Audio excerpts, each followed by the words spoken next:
I came home because I lost my job. I stayed because I found a stack of unpaid bills in my parents' kitchen. The room smelled like 2008. Sam stood in the doorway of his childhood bedroom.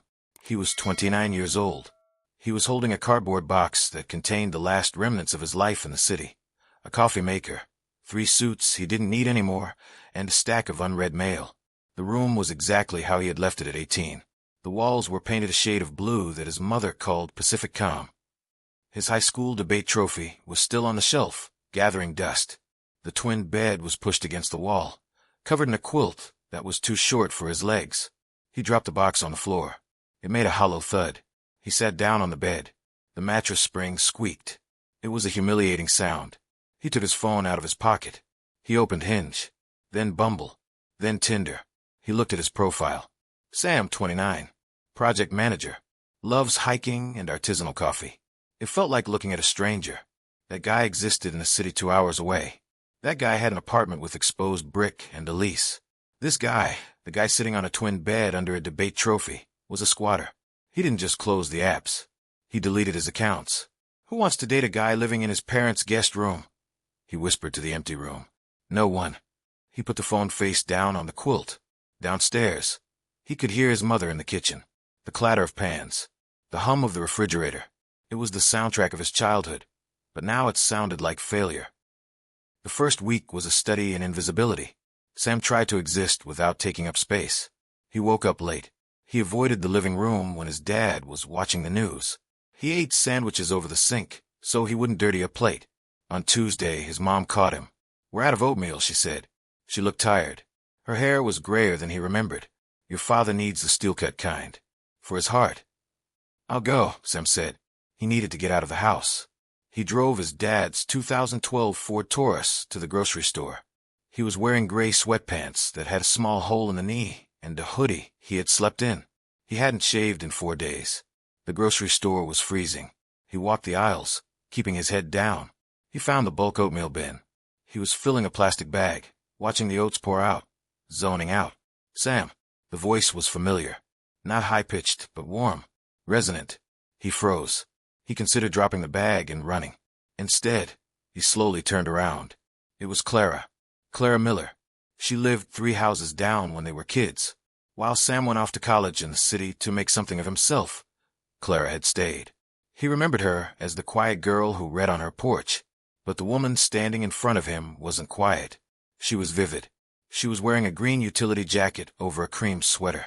Her hair, a rich, burnished chestnut, was pulled back in a loose clip, but heavy strands had escaped, framing her face.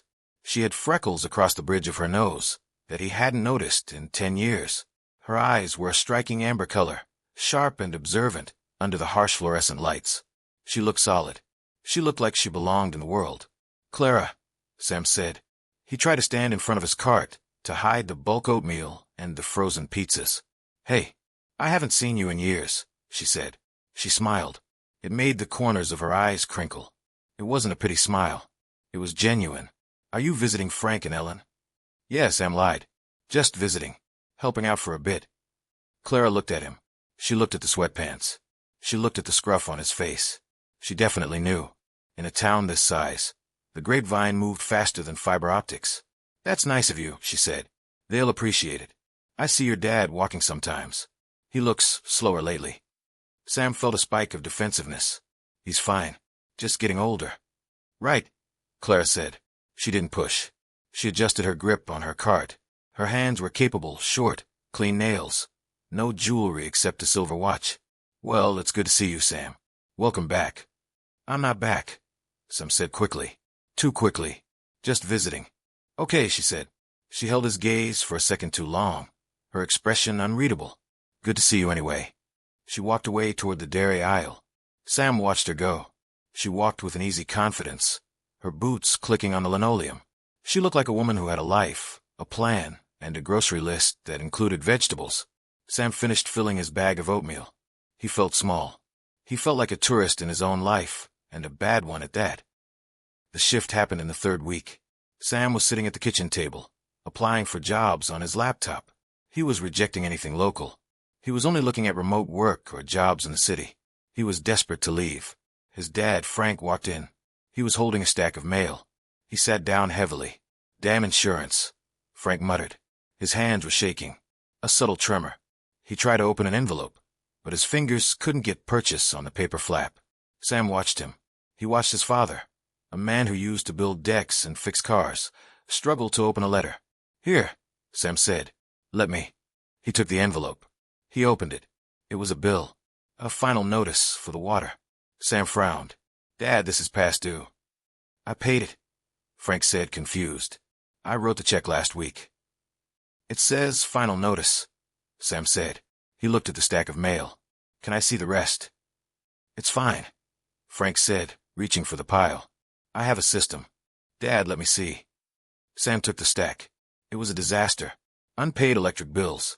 Insurance claim denials. A letter from the bank about an overdraft. Sam looked around the kitchen. Really looked at it. He saw the pile of dishes in the sink that his mom hadn't washed because her arthritis was flaring up. He saw the light bulb in the hallway that had been burnt out for a month. He saw the empty fridge, except for the oatmeal he had bought. They weren't just getting older. They were drowning, and he had been upstairs in his room, sulking about his career, while his parents were slowly losing control of their lives downstairs. "I didn't know," Sam whispered. "We're managing," Frank said, his voice thin. "We're fine." "You're not fine," Sam said. He put the bills on the table. He closed his laptop. "I'm going to pay these," Sam said. "I have some savings left. I'll pay the water and the electric today." "Sam, no," his dad protested. "You need your money for your next move." "I'm not moving anywhere right now," Sam said. He stood up. He walked to the sink and started washing the dishes. The water was warm. The soap smelled like lemon. For the first time in a month, Sam didn't feel like a failure. He felt useful. 2 days later, Sam drove his dad to the clinic. Frank had an appointment for his tremor. He was nervous. He kept checking his pockets for his ID card, even though Sam was holding it. "I have it, Dad," Sam said gently. "Relax." They walked into the waiting room. It was crowded. Sam guided his dad to a chair. He went to the front desk to check in. He turned around to sit down. Clara was there. She wasn't a patient. She was wearing scrubs, navy blue, fitted. Her hair was up in a bun this time, revealing the curve of her neck and small gold hoop earrings. She looked efficient, professional. She was standing behind the pharmacy counter, adjacent to the waiting room, talking to an elderly woman. She leaned in, listening intently, her hand resting reassuringly on the counter. She looked up. She saw Sam. Sam didn't hide this time. He couldn't. He was holding his dad's jacket and a clipboard of medical history forms. Clara smiled. She finished with the patient and walked over to the glass partition. "Hey," she said. "Hey," Sam said. He walked over. "You work here?" "Pharmacist," she said. "Head pharmacist, actually. Since last year." "Oh," Sam said. He felt a pang of shame. He had assumed she stayed in town because she had no options. He assumed she was just a local. But standing there, watching her manage the chaotic pharmacy with calm authority, he realized how wrong he was. "How's Frank?" she asked, her amber eyes shifting to his dad across the room. "He's anxious," Sam admitted. "We're checking out the tremor." "Dr. Evans is good," Clara said. "He'll take care of him." She looked at Sam. She looked at the clipboard in his hand. She looked at the way he was keeping one eye on his father. "You're taking good care of him," she said. "I'm just driving him," Sam said, deflecting. "No," she said. "Most people don't come back, Sam. Or if they do, they drop them at the door and sit in the car on their phones. You're in the room." Sam looked at her. Her gaze was steady. It made him feel seen, in a way he hadn't in a long time. "I should get back to him," Sam said. "Yeah," she said. "Stop by after the appointment if you need prescriptions filled. I'll rush them for you." "Thanks, Clara." He walked back to his dad. He sat down. He put his hand on his dad's arm. "You okay, Pop?" "Yeah," Frank said. "Who was that?" "That was Clara," Sam said. "From down the street." "Nice girl," Frank said. "Smart. Always was." "Yeah," Sam said. "She is." The following Saturday was hot. The backyard fence had blown down in a storm 3 months ago. It was just lying in the grass, rotting. Sam decided to fix it. He spent the morning digging post holes. It was brutal work. The ground was hard clay. He sweated through his shirt. His hands blistered. But it felt good. It felt better than sending emails. By 2 p.m., he had the post set. He was screwing in the crossbeams.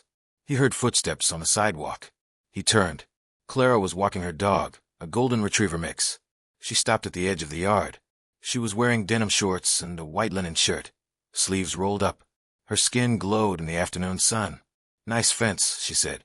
Sam wiped sweat from his forehead. "It's getting there. I haven't seen that fence standing straight since 2019. She laughed. "Yeah, well," Sam said, "everything kind of slid." He leaned on the post digger. "I'm just trying to fix it up a bit. Before I leave." Clara looked at him. She tilted her head. "Why are you in such a rush to leave?" she asked. "Because I'm 29, Clara. I'm living in my childhood bedroom. I'm supposed to be somewhere else by now." Clara didn't laugh. She stepped closer to the fence line. "You know, my brother is in Seattle," she said. "He's a VP at some tech firm. He makes a fortune. He has a great life." "Exactly," Sam said. "That's the goal." "Is it?" Clara asked. "He calls my parents once a month for 10 minutes. He sends them an Amazon gift card for Christmas. He loves them, but he's not here. If my dad falls down the stairs, who's going to help him? Not the VP in Seattle." Sam didn't answer. "You're here," she said. "You're digging holes in the ground a Saturday to fix their fence. I see how you're taking care of them, Sam. You're keeping this whole place running. That matters. Presence matters." She looked him in the eyes. "Leaving is fine. Staying is fine. But don't act like being here makes you less of a man. It takes a lot of guts to come back." She tugged on the dog's leash. "I'm going to the Rusty Anchor tonight," she said. "Around 8. If you want a beer. You earned it." She walked away. Sam watched her. He looked at the fence post. It was straight. It was solid. The Rusty Anchor was a dive bar. The neon sign buzzed. It smelled of stale beer and popcorn. Sam walked in at 8:15. He had showered. He trimmed his beard. He put on a clean flannel shirt. Clara was in a booth in the back. She waved. He sat down. She had already ordered a pitcher. "You came," she said. "I was thirsty," he said. They drank. They talked. Not about his job search. Not about her pharmacy. They talked about the town. "I used to hate this place," Sam admitted after his second beer. "I thought staying here meant you gave up. I thought the only way to win was to get out." "I know," Clara said. She traced the rim of her glass. "I saw you leave. You couldn't get out fast enough. And that was right for you then. You needed to go." "Why did you stay?" Sam asked. "You were valedictorian. You could have gone anywhere." "I did go," she said. "I went to pharmacy school in Boston. I lived there for 6 years. It was great. I loved the noise, the energy." Sam looked at her, surprised.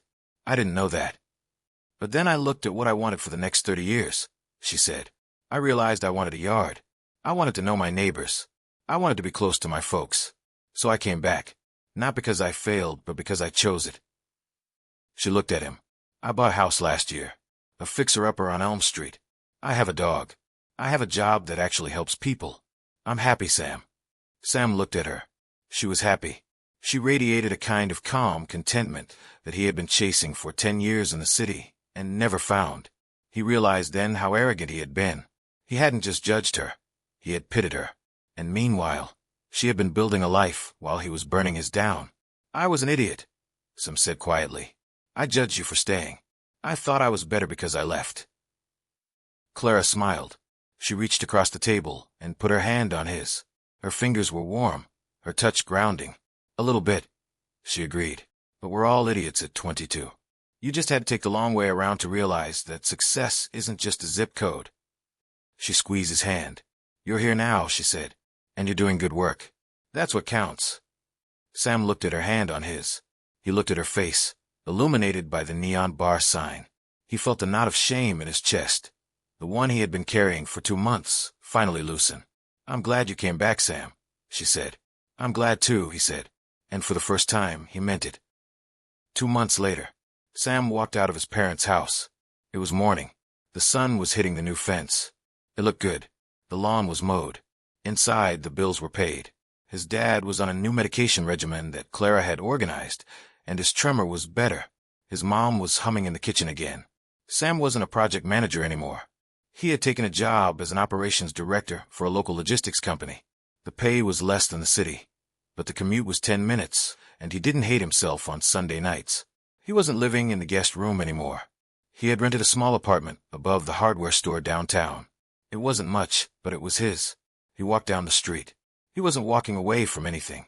He was walking toward something. He turned onto Elm Street. He walked up the driveway of the blue house with the golden retriever in the yard. Clara was on the porch, drinking coffee. She was wearing oversized wool socks and a thick cardigan. She saw him coming. Her face lit up. Sam walked up the steps. He sat down next to her. "Morning," he said. "Morning," she said. She handed him her mug. He took a sip. It was hazelnut. He looked out at the street. It was the same street he had grown up on, but it looked different now. It didn't look like a trap. It looked like a foundation. He had thought he lost everything when he moved back. He was wrong. He had just come home to find the things he actually needed. He took Clara's hand. She leaned her head on his shoulder. "So," she said, "what's the plan for today?" "I don't know," Sam said. "I was thinking we could go to the grocery store. Buy some oatmeal." She laughed. It was a bright, happy sound that echoed down the quiet street. "Sounds like a plan,"